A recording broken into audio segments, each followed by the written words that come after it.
Everybody, and thank you for joining us. Just a couple of quick comments with respect to maybe the happenings over the last number of days, as well as our First Minister's meeting that we had today via video and even some of the discussion coming out of last week. It's been Saskatchewan's position from the very beginning that we need to work together as subnational leaders, as a national government, but all of us as Canadians, work together to de-escalate the conversation, de-escalate any conversation around potential tariffs, not escalate that conversation. And so Saskatchewan has been working very diligently, not only alongside our federal government, but working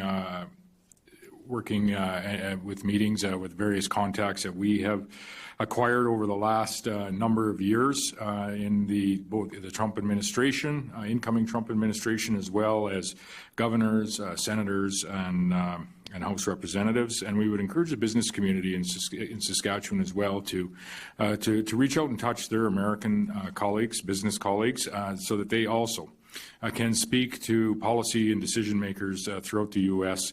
as to the importance of and the integration of the North American economy and how through that integration of the North American economy we actually are providing food security, providing energy security, providing manufacturing security, and in many ways adding to our collective general security.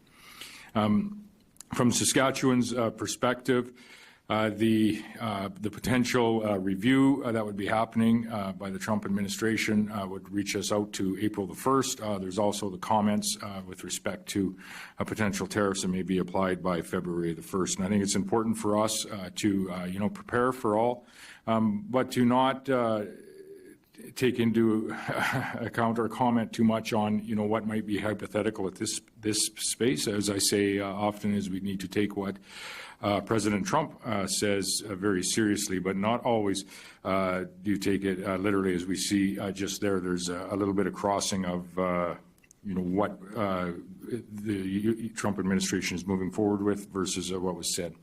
Saskatchewan has always been supportive of the tariffs, the targeted tariffs, the very specific, precise targeted tariffs that are not implemented to have an impact in the economy in any way. These would be the counter tariffs, pardon me, by the federal government on goods that would be imported from the U.S. They're very targeted, they're very small, a couple billion dollars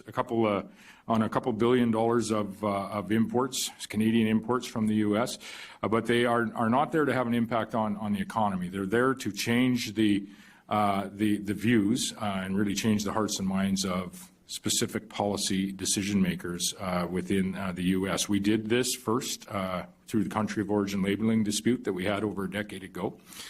We did these very precise, targeted countermeasures a few years ago when we had the steel tariffs under the previous Trump administration.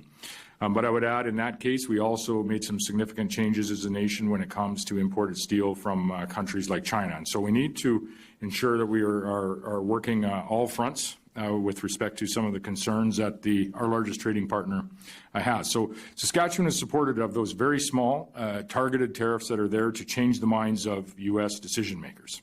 What we have seen since last week is some of the language change to broad-based dollar-for-dollar tariffs counter tariffs being imposed. Saskatchewan's not in support of that. The broad-based counter tariffs are escalating the entire conversation around tariffs, will be hurtful to Canadians and will be hurtful to the entirety of North Americans and ultimately to that North American energy and food manufacturing security that we want to achieve.